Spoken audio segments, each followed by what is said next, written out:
ارشاد فرمایا اعوذ باللہ من الشیطان الرجیم یا ایھا الذین آمنوا، اے ایمان والو، انما الخمر والمیسر والانصاب والازلام رجس من عمل الشیطان فاجتنبوہ لعلکم تفلحون۔ اے ایمان والو، تم پر حرام کی گئی شراب، تم پر حرام کی گئی شراب خمر، والمیسر جوا، والانصاب والازلام یہ بدفعلی، ہاتھوں کا دکھانا، پامسٹری،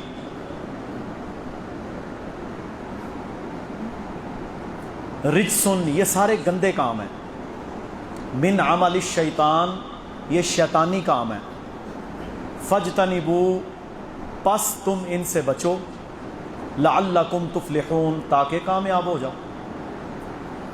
میرے بھائیو، یہ جو بیماریاں اللہ تعالیٰ نے سورہ مائدہ میں ذکر فرمائی ہیں، آج کے کلمہ پڑھنے والے مسلمانوں میں یہ بالاولیٰ موجود ہیں، بالخصوص اشرافیہ۔ یار یہ ایکو بند کر دو۔ بالخصوص اشرافیہ، امیر طبقہ،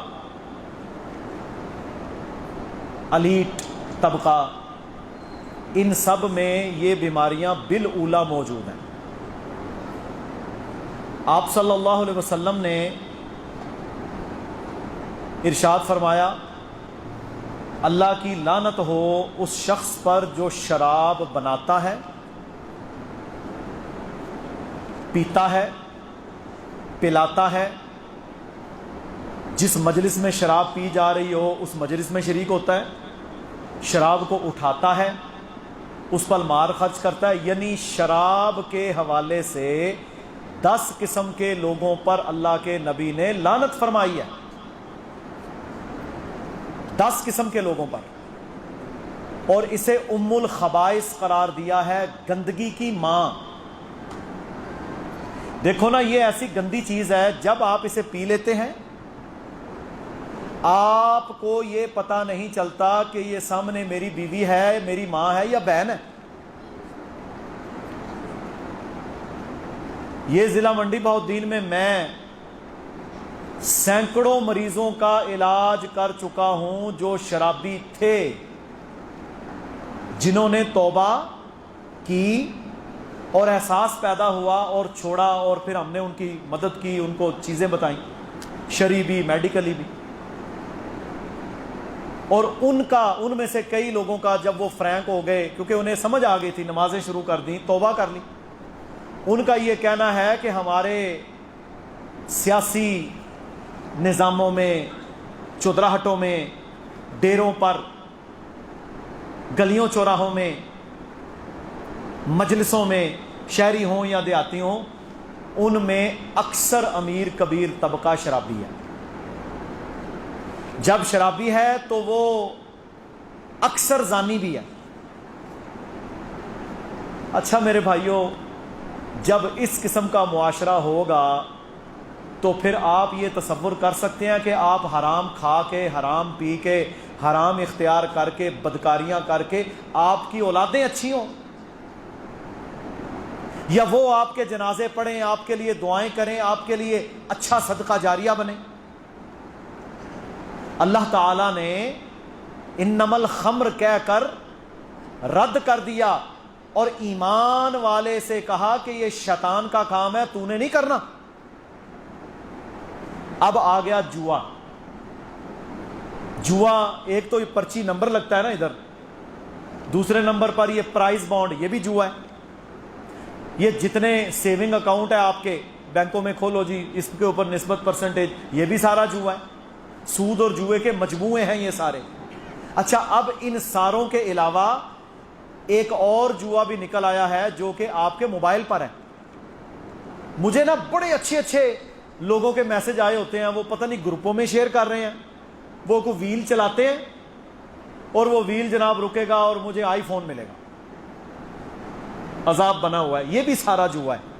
مجھے یہ بتاؤ پہلی تو بات ہے ملتا کوئی نہیں، 90% یا 99% ملتا کوئی نہیں، اگر مل بھی جائے تو حرام۔ بھائی تو نے کیا کیا ہے؟ وہ تیرے چاچے کا بیٹا ہے جو تجھے موبائل دے رہا ہے، انہوں نے اپنی مشہوریاں کرنی ہوتی ہیں، کوئی کہتا ہے جی تجھے ہونڈا VTI اوریل نہیں ملے گی، یہ 20 گروپوں میں بھیجو۔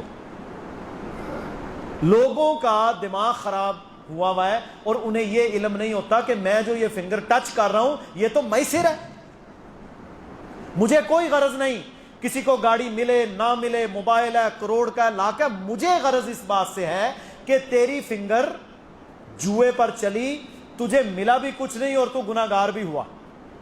اصل تو یہ ایشو ہے۔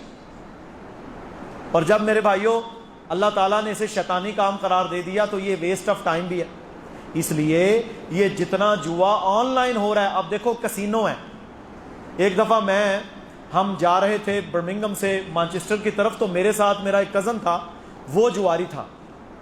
اچھا مجھے نہیں پتا کہ یہ ظالم جواری ہے، اس نے جا کے مجھے کہتا ہے میں نے جوس پینا، میں کہا جی پی لو، میرے لیے بھی لے آنا۔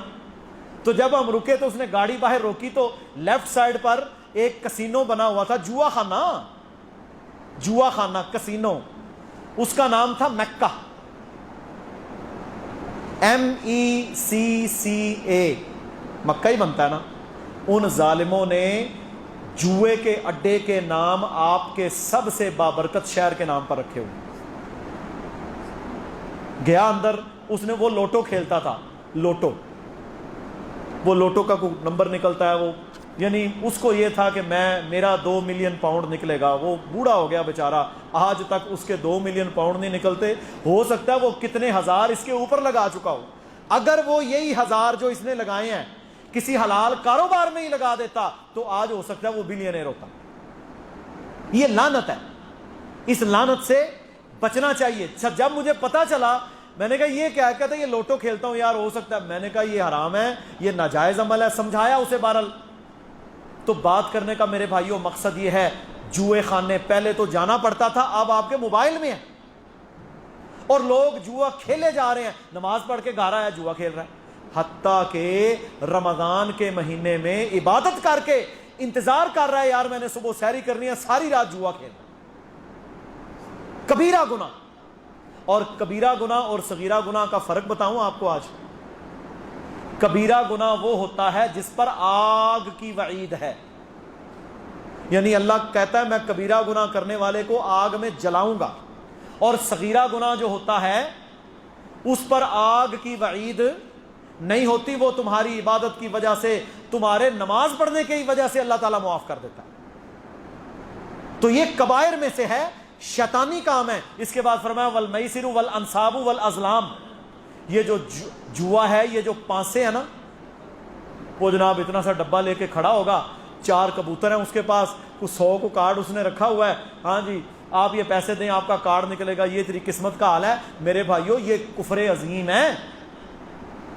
صحیح مسلم میں رسول اللہ صلی اللہ علیہ وسلم کا فرمان ہے، جو کسی کاہن کے پاس گیا، پامسٹرسٹ کے پاس گیا، جو ہاتھ دیکھتا ہے، جو لوگوں کی قسمت کے حال بتاتا ہے، فرمایا جو اس کے پاس گیا، اور بالخصوص یہ جو اخبار میں نہیں آتا آپ کا یہ ہفتہ کیسا گزرے گا، جس نے اسے پڑھا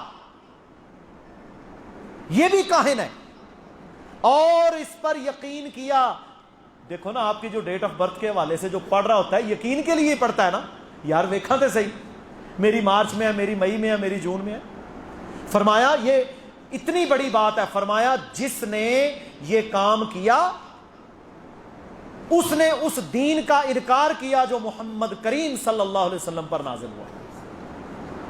ایک تو یہ حدیث ہے، یہ دین کا انکار ہے۔ کاہن کے پاس جانا، جادوگر کے پاس جانا، ہاتھ دیکھنے والے کے پاس جانا، قسمت کا حال معلوم کرنے والے کے پاس جانا، پانسے نکلوانا، حساب کتاب لگوانا۔ مجھے کئی بندے پوچھتے ہیں اے جی ساڈے گھر جادو ہو گیا تسی حساب لا لیندے ہو؟ میں اسے پھر بتاتا ہوں کہ حساب کس چیز کا لگوانا ہے تو نے، کہ جادو ہے یا نہیں؟ میں نے کہا یہ تو پتہ ہی نہیں چل سکتا، یہ تو بعض علامات ہوتی ہیں جو بندے کے جسم میں، بندے کی جس طرح مریض کی علامتیں ہیں اس سے پتہ چلتا ہے کہ ہو سکتا ہے یہ جادو ہو۔ نہیں میں وہاں گیا تھا تو انہوں نے میری ماں کا نام پوچھا تھا، یہ بھی سن لو، میری والدہ کا نام پوچھا تھا تو انہوں نے کہا کہ بھائی تیرے اوپر تو فلاں فلاں فلاں فلاں مسلط ہے، اب حل اس کا یہ ہے کہ تو نے رات کے 2 بجے جانا ہے قبرستان میں، پرانی قبر کے اوپر تم نے بیٹھنا ہے، وہاں پر جا کر ایک کالا بکرا صحت مند وہ جا کر تو نے جناب ان شیاطین کو کھلانا ہے، تب جا کر تو ٹھیک ہوگا۔ وہ بندہ ہوتا ہے ڈرپوک، کمزور ایمان والا، بد عقیدہ، شرک بدعت کرنے والا، نماز روزہ کرتا کوئی نہیں، وہ کہندا جی گل ہے وے میں تو یہ کر نہیں سکتا، آپ نہ روپیہ 10,000 میرے سے لیں بکرے کا اور باقی میرے لیے چلا کاٹنے کا، یہ کام آپ ہی کر دیں۔ اچھا اس نے تو کام ہی یہ کرنا ہے، یہ ڈرامہ بنا ہوا ہے۔ اتنے اتنے عظیم میرے بھائیوں لوگ حرام کام کر رہے ہیں، اور کیا ہے؟ ماں کا نام بتاؤ۔ جو آپ سے ماں کا نام پوچھتا ہے اس کے گمراہ ہونے میں شک ہی کوئی نہیں، کوئی دنیا میں حساب کتاب نہیں لگا سکتا۔ یہ اصل میں نا ہمزاد کا چکر ہے۔ جب کوئی انسان پیدا ہوتا ہے نا، اللہ تعالیٰ اس کے ساتھ ایک جن پیدا کرتا ہے جس کو قرآن میں قرین کہا گیا۔ کیا کہا گیا؟ قرین۔ یہ بندے کے ساتھ ہی ہوتا ہے، اسے پتہ ہے یہ پیدا ہوا تھا، یہ معاملے ہیں، یہ پسند کرتا ہے، اسے یہ بیماری ہوئی وغیرہ وغیرہ وغیرہ۔ یہ جو ہوتے ہیں نا شیطان یا یہ جادوگر، یہ اس کے قرین کے ساتھ رابطہ کر کے پوچھتے ہیں 10 اسے کیا پسند ہے، یہ گرا کب تھا، یہ کتنا پڑا ہوا ہے۔ اچھا اس کو اس کی ماضی کے تو ساری باتیں پتہ ہوتی ہیں، وہ بتا دیتا ہے، وہ سمجھتے ہیں جناب انہوں بڑا ہے، یہ بڑی پہنچی ہوئی شخصیت ہے۔ سیدنا عمر رضی اللہ تعالیٰ عنہ کے پاس بھی ایک ایسا آیا تھا، کہتا جی آپ جتنے بھی پتھر اپنے ہاتھوں میں گن کے رکھیں گے میں آپ کو بتا دوں گا۔ اچھا وہی قرین انہوں نے گن کے رکھے، اس نے بتا دیے۔ سیدنا عمر رضی اللہ تعالیٰ عنہ کے بارے میں رسول اللہ صلی اللہ علیہ وسلم نے فرمایا عمر جس گلی سے گزرتا ہے شیطان وہاں سے بھاگ جاتا ہے۔ آپ رضی اللہ تعالیٰ عنہ نے اگلی بار وہ پتھر بغیر گنے ہوئے اٹھائے، جن کا انہیں بھی علم نہیں تھا، ویسے ہی مٹھ پر لی۔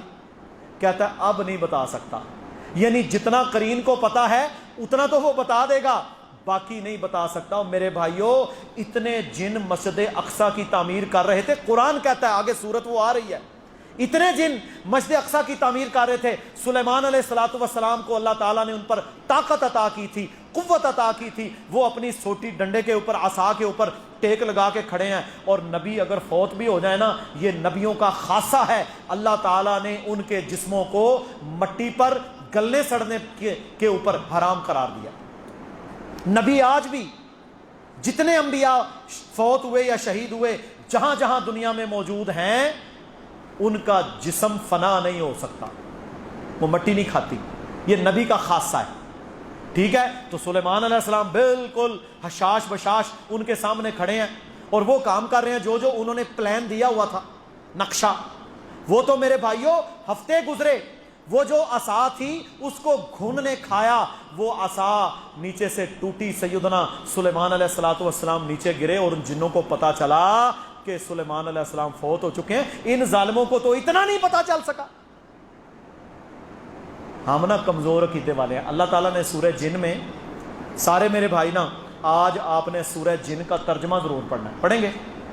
اور پڑھیا کرو، یہی اصل ہے، یہی علم ہے، اسی کی بنیاد پر آپ کی بخشش ہونی ہے۔ آپ اللہ کی قسم تاریخ میڈیکل جتنا دل ہے پڑھ لو، اللہ کے ہاں اس کا کوئی ثواب نہیں۔ سورہ جن میں پہلی آیات کے اندر کیا فرمایا اللہ نے؟ وَأَنَّهُ كَانَ رِجَالٌ مِّنَ الْإِنسِ يَعُوذُونَ بِرِجَالٍ مِّنَ الْجِنِّ فَزَادُوهُمْ رَهَقًا۔ اللہ تک کہتا ہے کہ یہ تو بندے تھے جنہوں نے کیا کیا؟ جنہوں نے وادیوں کے جنوں سے ڈرنا شروع کر دیا اور ان سے پناہیں طلب کرنا شروع کر دی، اس وجہ سے وہ حد سے بڑھ گئے۔ ایویں ڈرتے رہنا، جن کچھ نہ، جن آپ سے چھوٹی مخلوق ہے۔ جنوں سے بچنے کے طریقے جو اللہ کے نبی صلی اللہ علیہ وسلم نے شیاطین سے بتائے ہیں، دعائیں، آیت الکرسی، وہ ساری پڑھیں، یہ آپ کا کچھ نہیں بگاڑ سکتا۔ جو ڈرے گا اس کا ایمان ضرور برباد کرتا ہے۔ اللہ کہتا ہے تم نے ان سے پناہیں مانگی جب وادیوں میں گئے، اے اس وادی کے جن مجھے محفوظ رکھنا، اس لیے یہ سرکش ہو گئے۔ بس اس سے بڑا کچھ نہیں ہے۔ پاکستان میں اربوں ڈالر کا کاروبار ہے۔ یہ اس لاہور میں چلے جائیں نا، وہاں مال روڈ کے اوپر بیٹھے ہوتے ہیں جناب، گرد و غبار میں اٹا ہوا، پھٹے ہوئے کپڑے ہیں، شکل دیکھو تو ایسے لگتا ہے جیسے بجو ہو، کیونکہ مشرک ہے، اور جناب چہرے پر لعنتیں پڑی ہوئی، اور کہتا ہے میں تمہیں ارب پتی بنا دوں گا, تیری قسمت کا حال بتا دوں گا, محبوب تیرے قدموں میں آ جائے گا, تجھے کروڑوں مل جائیں گے, اربوں مل جائیں گے. بندہ اس سے سوال کرے اگر تیرے پاس یہ گدڑ سنگی ہوتی تو یہاں پر منوں کے حساب سے مٹی کیوں پھونکتا؟ لاہوریوں کی گاڑیوں کا دھواں کھا کھا کے اندر لے جا کے ٹی وی ہو چکی تجھے, اپنا تو کچھ سنوار نہیں سکا, میرا کیا سنوارے گا؟ کچھ بات سمجھ آئی ہے؟ اور میرے بھائیوں, اگر آپ کو نعمتیں چاہیے تو عرش والے رب سے دعا کرو, وہ اللہ دینے والا ہے. وَهُوَ الرَّزَّاقُ, وہ رزاق ہے, اس سے پناہ طلب کرو. اور اللہ خوش ہوتا ہے جب بندہ اللہ سے مانگتا ہے نا, اللہ تعالیٰ کہتا ہے میرا بندہ جب ہاتھ بلند کرتا ہے تو مجھے حیا آتی ہے کہ میں انہیں خالی لوٹا دوں. کہو سبحان اللہ, کتنا پاک ہے ہمارا رب. تو ہم ہاتھ اٹھائیں تو صحیح. جب میرے ہاتھ اس کے آگے کرنی آڑا تے پرنی آڑا تے فلانا تے دماغا, اس کے سامنے جب اٹھیں گے پھر اللہ کو غضب آتا ہے. پھر اللہ کہتا ہے ٹھیک ہے مانگ, لیکن کوئی دے نہیں سکتا. ٹھیک ہے جی, یہ تو ایک مسئلہ ہو گیا. اس کے بعد سورہ انعام ہے. سورہ انعام میں بڑا مسئلہ بیان ہوا ہے علم غیب کا. علم غیب کون جانتا ہے؟ اللہ. یہاں پر اللہ تعالیٰ نے نا میرے بھائیوں بڑے واضح انداز میں نبیوں کے لیے علم غیب کا بھی رد کیا ہے. علم غیب ہے کیا؟ علم غیب ہے جو چیزیں اللہ کے سوا کوئی نہیں جانتا. اچھا, جو چیز وحی کے ذریعے اللہ تعالیٰ نے اپنے نبی کسی بھی نبی پر نازل کر دی وہ غیب تو نہیں نہ رہتا, وہ تو ظاہر ہو گیا, وہ اللہ نے اپنے نبی پر ظاہر کر دیا. لیکن قیامت کب آئے گی, قیامت کب آئے گی, موت کب آئے گی, اور بہت سارے امور اور معاملات یہ اللہ کے سوا اور کوئی نہیں جانتا. جب جبریل علیہ السلام آئے نا نبی صلی اللہ علیہ وسلم کو صحابہ کو سکھانے کے لیے, تو انہوں نے پوچھا تھا متی الساعۃ یا رسول اللہ, اے اللہ کے نبی صلی اللہ علیہ وسلم قیامت کب آئے گی؟ فرمایا مجھے بھی تجھ سے زیادہ علم نہیں ہے, یعنی نہ تو جانتا ہے, جبریل بھی نہیں جانتے قیامت کب آئے گی, نہ میں جانتا ہوں. پھر فرمایا وعن اماراتہا, چلے ٹھیک ہے آپ مجھے بتائیے اس کی نشانیاں کیا ہیں. تو پھر نشانیاں پوچھی انہوں نے, یعنی قیامت کا علم اللہ کے سوا کوئی نہیں جانتا. یہاں سورہ انعام میں اللہ تعالیٰ نے اپنے نبی کی زبانی کیا فرمایا؟ فرمایا قُلْ لَا أَقُولُ لَكُمْ عِنْدِي خَزَائِنُ اللَّهِ, اے نبی آپ ان سے کہہ دیجئے, قل کا مطلب یہ ہوتا ہے آپ ان سے کہہ دیں. کن سے؟ ہم سب سے. قل, آپ ان سے کہہ دیں, لا اقول لکم, میں یہ نہیں کہتا, عندی خزائن اللہ, کہ میرے پاس اللہ کے خزانے ہیں.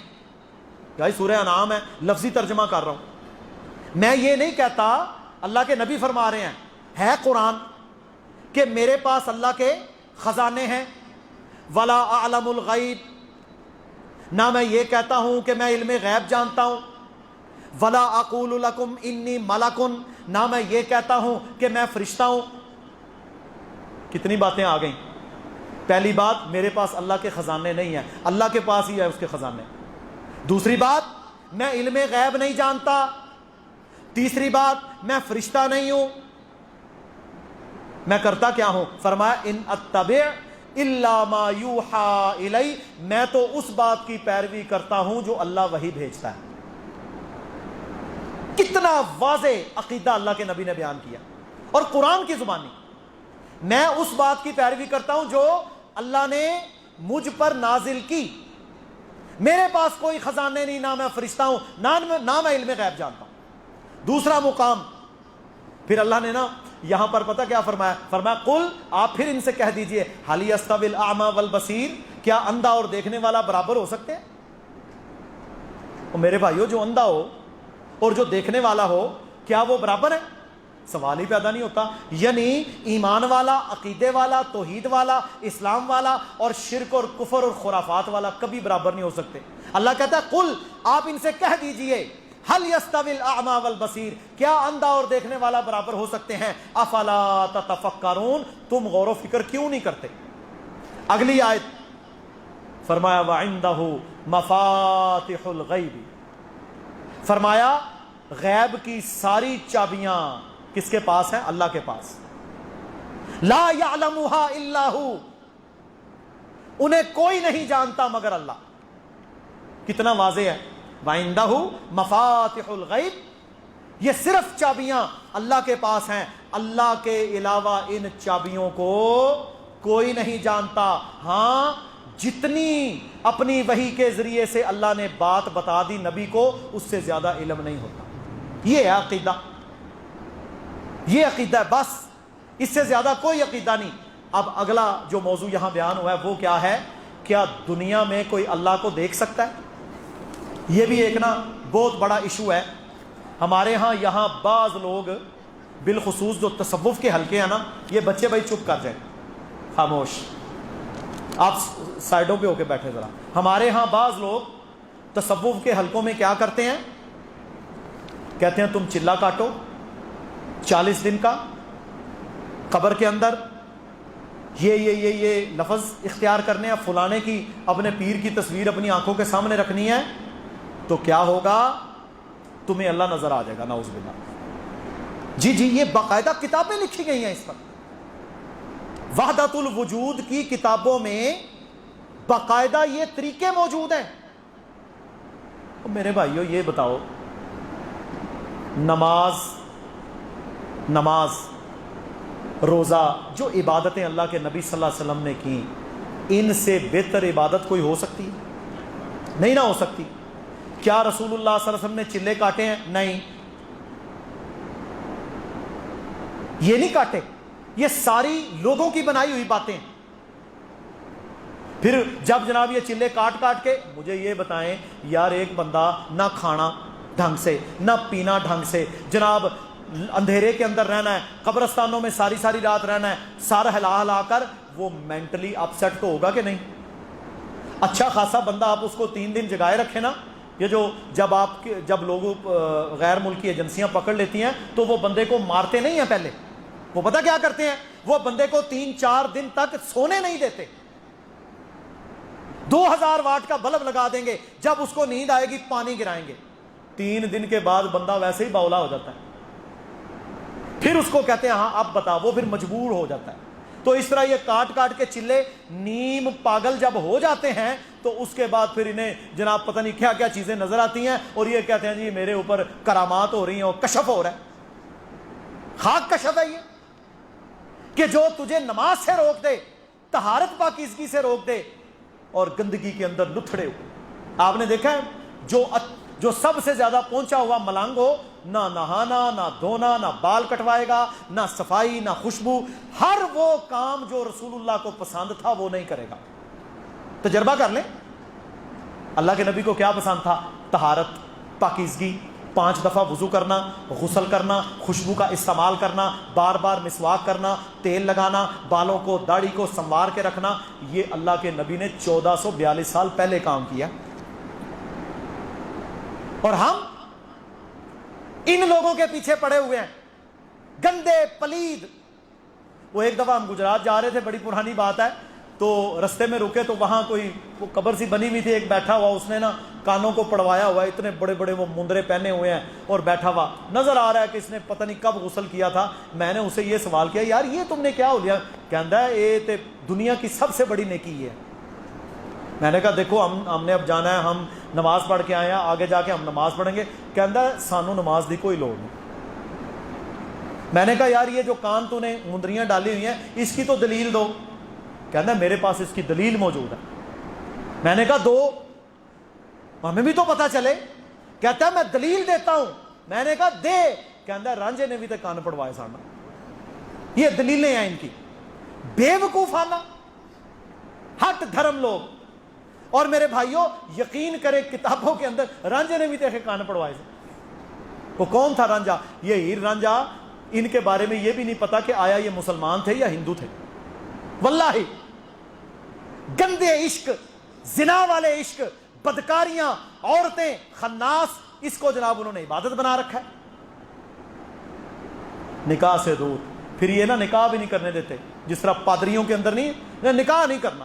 اچھا اچھی خاصی کڑائی سالن، کوئی بڑا شاندار قسم کا پیزا بنا ہوا ان کے سامنے آ جانا، اس کے اوپر پانی سالن میں ملا دیں گے۔ بھئی یہ کیا کہتے نہیں ہم نے دنیا کی لذتیں نہیں رہنی۔ اللہ کہتا ہے نا کلوا من طیبات ما رزقناکم واشکروا للہ، کھا پی جو حلال ہے تیرے پاس، اللہ کا شکر ادا کر۔ کیوں روکتے ہو لوگوں کو؟ اچھا لباس، اچھا کھانا، اچھا پہننا، خوشبو استعمال کرنا، طہارت، پاکیزگی، یہ دین ہے۔ گندگی، چلے کاٹنا، الٹا لٹکنا، دھاگے کے ساتھ باندھ گئے جی، فلانا ہو گیا جی، قبر میں بیٹھا ہوا۔ پچھلے دنوں آپ نے وہ ویڈیو دیکھی ہوگی، وہ خانے وال، وہ پیر نے جناب بہترین پھٹے شٹے رکھ کے اندر بیٹھا ہوا تھا، پیچھے سے پائپ لگایا ہوا ہے آکسیجن کے لیے، اور مرید آتے ہیں اندر سے آوازیں بھی دیتا ہے۔ وہ پولیس گئی ہے، باقاعدہ ڈی ایس پی ساتھ تھا، انہوں نے جناب وہ ساری مٹی شٹی اتاری، پیر صاحب جناب بہترین اندر پھل فروٹ کو پہنچاتا ہوگا، اسے پورا نظام ہوتا ہے۔ یہ کاروبار ہے بھائی۔ جتنے پیسے میرے بھائیوں درباروں کے اوپر کروڑوں کے حساب سے لوگ چڑھاتے ہیں نا، یا مندروں کے اوپر، اتنا پیسہ کوئی کما نہیں سکتا، کما نہیں سکتا۔ یہ قبروں کے تاجر ہیں، قبروں کے تاجر۔ اچھا قبر میں کون ہے جی؟ نیک بندہ۔ قبر میں کون ہے؟ نیک بزرگ۔ لات کون تھا پتہ ہے آپ کو؟ لات، منات، یہ کون تھا؟ لات ایک نیک بندہ تھا، پیڑا بندہ نہیں سی وہ نوح علیہ السلام کے دور کا بڑا پکا مسلمان تھا۔ وہ حاجیوں کو ستو گول گول کے، یعنی حاجی آتے نا حج کرنے پوری دنیا سے، وہ ان کی مہمان نوازی کرتا تھا، ستو گولے ان کو پلایا، ان کی خبر گیری کی۔ کتنی بڑی نیکی ہے۔ لوگوں نے جناب اس کا بت بنا کے اسے معبود کھڑا کر لیا۔ یہی تو آج ہمارے یہاں مصیبت بنی ہوئی ہے۔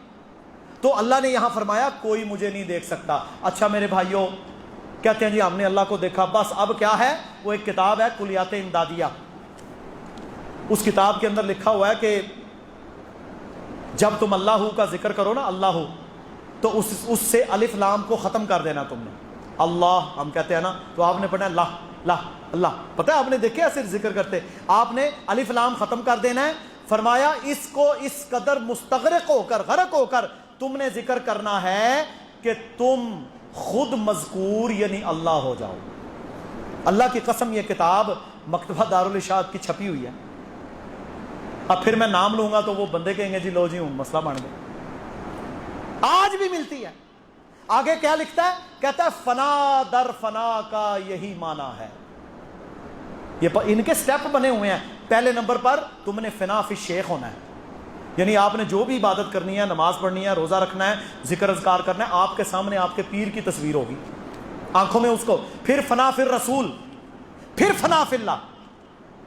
ایسے کوئی فنا شنا اسلام میں نہیں ہے۔ اسلام میں ایک ہے کہ آپ اللہ کی عبادت کریں گے، اور اللہ کہتا ہے تم ایسے عبادت کرو گویا مجھے دیکھ رہے ہو۔ فَإِن لَمْ تَكُنْ تَرَاهُ، پس تم مجھے دیکھ تو نہیں نہ سکتے، تو کم از کم تیرا یہ عقیدہ ہو کہ میں تجھے دیکھ رہا ہوں۔ ہو جاؤ کھڑے اللہ کے سامنے۔ تو میرے محترم بھائیوں، یہاں اللہ کہتا ہے لا تدرکہ الابصار۔ بس یہی بات آپ کو سمجھانی ہے۔ یہ عقیدے ہیں، یہ آج انشاءاللہ پکے ہو گئے، قرآن والے ساری زندگی فائدہ دیں گے۔ لا تدرکہ الابصار، اللہ کہتا ہے کوئی آنکھ میرا احاطہ کر ہی نہیں سکتی، کوئی آنکھ دنیا میں مجھے نہیں دیکھ سکتی۔ وَهُوَ يُدْرِكُ الْأَبْصَارَ، میں ہر چیز، ہر آنکھ کا احاطہ کرتا ہوں۔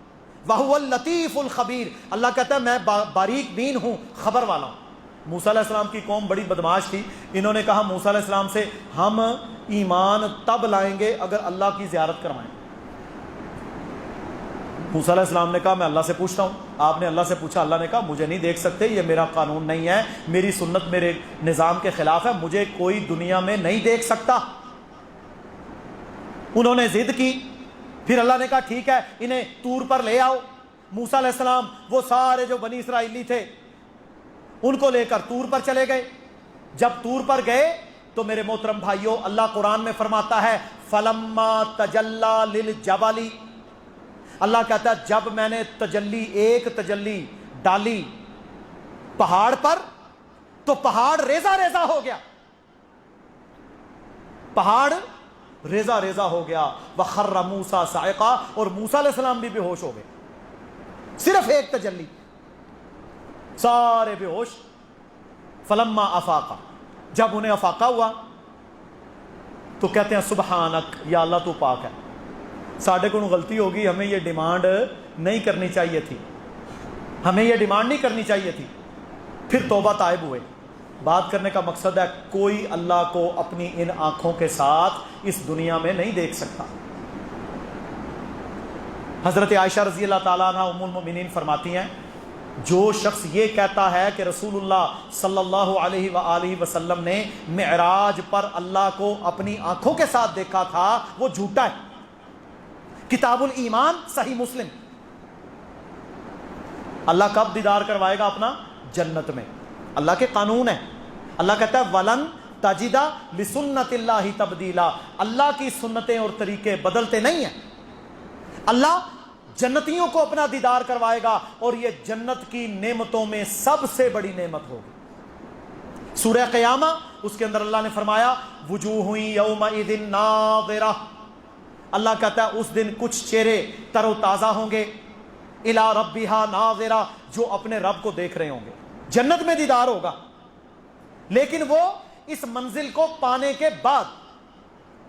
یہ دنیا میں جو چلے کاٹ کاٹ کے جی اللہ کے اندر مل جاؤ معاذ اللہ، یہ وحدت الوجود کے باطل اور گندے اور پلید اور مشرکانہ عقیدے ہیں۔ یہ ہندوازم اور میرے بھائیوں یونانیوں سے لیا گیا گندا فلسفہ ہے جو اسلام کی ضد ہے۔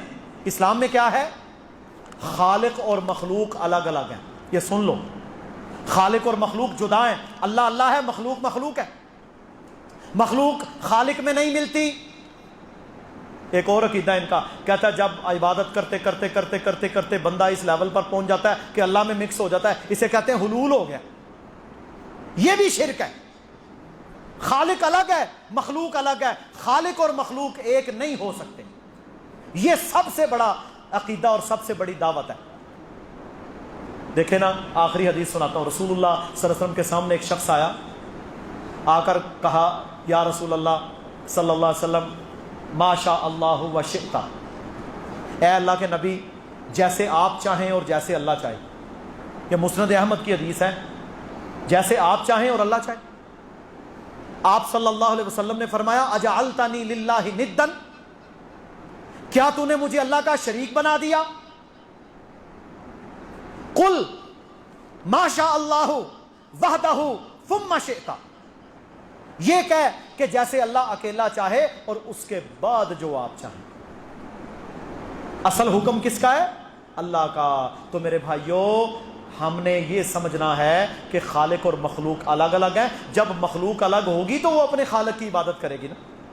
اللہ تعالی ہم سب کو درست قرآن والے عقائد عطا فرمائے اور سنت نبوی پر چلنے کی توفیق دے۔ سبحان ربک رب العزت عما یصفون وسلام علی المرسلین والحمد للہ رب العالمین۔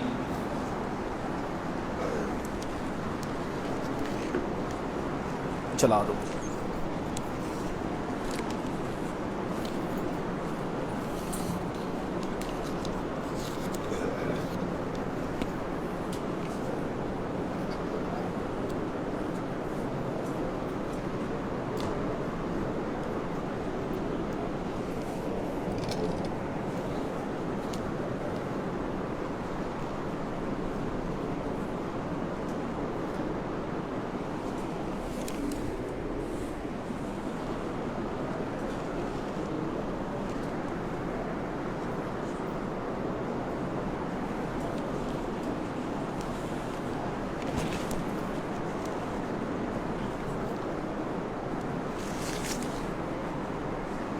اللہ اکبر۔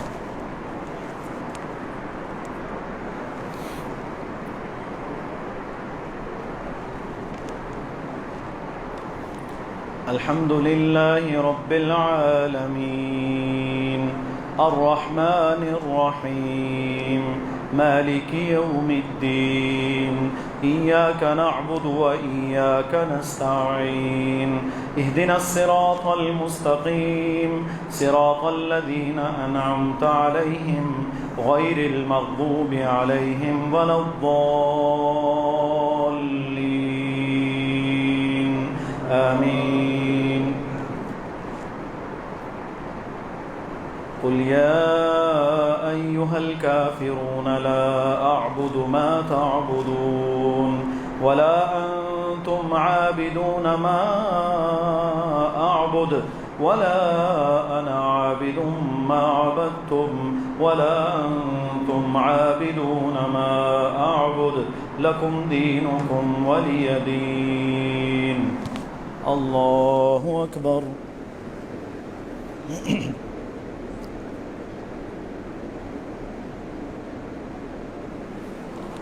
سمع الله لمن حمده.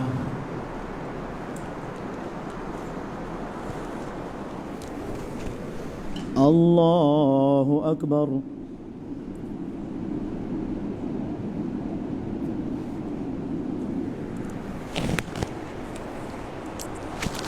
الله أكبر.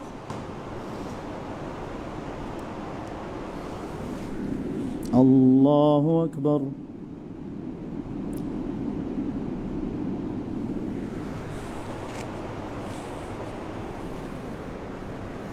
الله أكبر.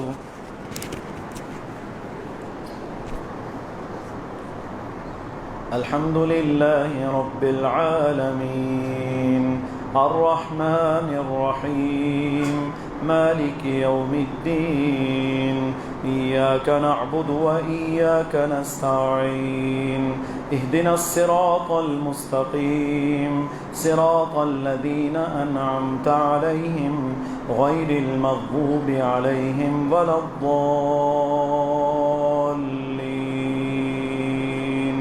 آمين. قل أعوذ برب الناس ملك الناس إله الناس من شر الوسواس الخناس الذي يوسوس في صدور الناس من الجنة والناس. الله أكبر.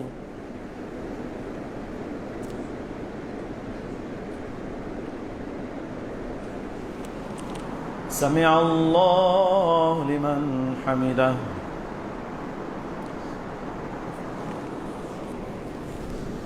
الله أكبر.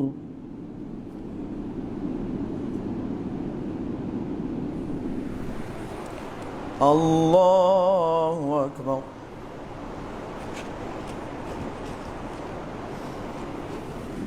الله أكبر.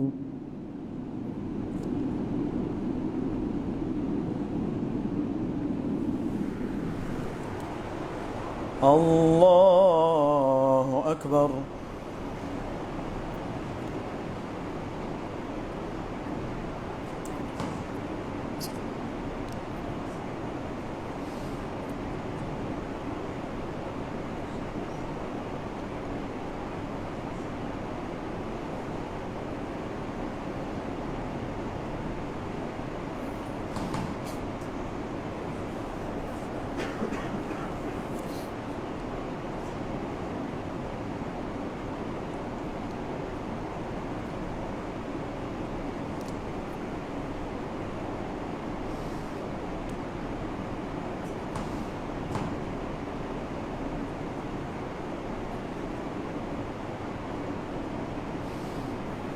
السلام عليكم ورحمة الله. السلام عليكم ورحمة الله. الله أكبر.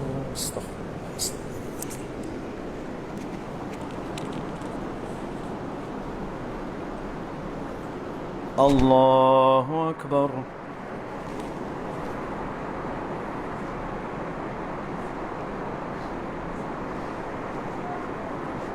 الحمد لله رب العالمين الرحمن الرحيم مالك يوم الدين إياك نعبد وإياك نستعين اهدنا الصراط المستقيم صراط الذين أنعمت عليهم غير المغضوب عليهم ولا الضالين آمين. قل هو الله أحد الله الصمد لم يلد ولم يولد ولم يكن له كفوا أحد. اللهم اهدنا فيمن هديت وعافنا فيمن عافيت وتولنا فيمن توليت وبارك لنا فيما أعطيت وقنا شر ما قضيت إنك تقضي ولا يقضى عليك إنه لا يذل من واليت ولا يعز من عاديت تباركت ربنا وتعاليت وصلى الله على نبينا محمد.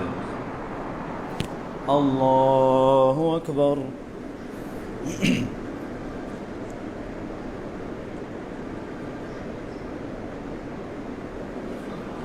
سمع الله لمن حمده.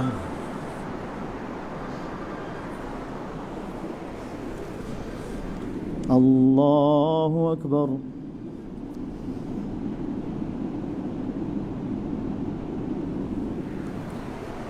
الله أكبر.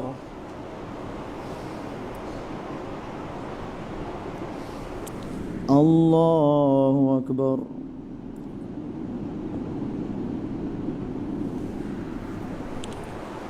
الله أكبر.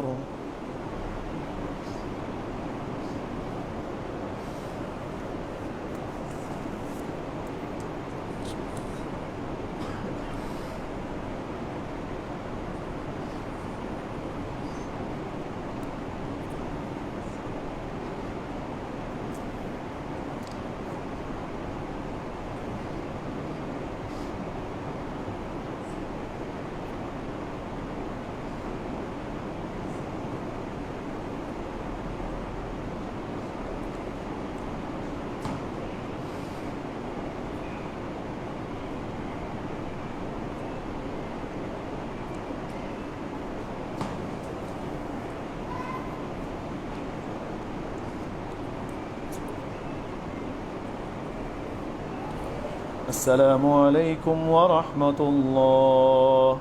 السلام عليكم ورحمة الله. سبحان الملك القدوس سبحان الملك القدوس رب الملائكة والروح.